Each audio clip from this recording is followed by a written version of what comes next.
Hi കൂട്ടുകാരെ, നമ്മൾ മലയാളത്തിൽ പേജ് നമ്പർ 37 മുതൽ അങ്ങോട്ടാണ് ഇതുവരെ എടുത്തത് വരെയാണ് നമുക്ക് പ്രവർത്തനങ്ങളും പരീക്ഷയ്ക്ക് ഉണ്ടാവുക. അപ്പോൾ അതിൽ കൊടുത്ത ആക്ടിവിറ്റീസുകളൊക്കെ നമ്മൾ ചെയ്ത പ്രവർത്തനങ്ങളൊക്കെ ഉണ്ടല്ലോ, എല്ലാ പാഠത്തിൻ്റെതും അതെല്ലാവരും എന്ത് ചെയ്യുക, നല്ല കറക്റ്റായിട്ട് പഠിക്കുക. അതുപോലെ തന്നെ എല്ലാ പ്രവർത്തനങ്ങളും നന്നായിട്ട് പഠിക്കുക. അതുകൊണ്ട് എന്ത് ചെയ്യാം, പരീക്ഷയ്ക്ക് നല്ല വിജയം നമുക്ക് നേടാൻ പറ്റും. വളരെ സിമ്പിളായിട്ടാണ് ക്വസ്റ്റ്യൻ പേപ്പർ ഇട്ടിട്ടുള്ളത്. അതുപോലെ തന്നെ എല്ലാ പാഠവും അങ്ങനെ തന്നെ.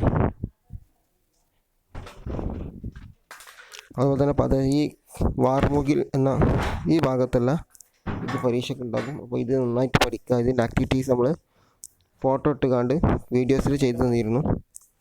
നിങ്ങളെല്ലാം ടെസ്റ്റിലേക്ക് അത് എഴുതിയിട്ടുണ്ടാകുമെന്ന് വിചാരിക്കുന്നു. അപ്പോൾ ഇത് പരീക്ഷയ്ക്ക് ഉണ്ടാകും.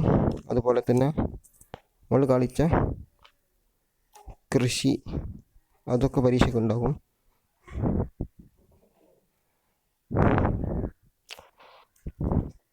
ചുരുക്കത്തിൽ എല്ലാ പ്രവർത്തനങ്ങളും നന്നായിട്ട് വായിക്കുക. ഇതുവരെ എടുത്തത് അതൊക്കെ എന്ത് ചെയ്യും, പരീക്ഷയ്ക്ക് ഉണ്ടാകും. ഓക്കെ.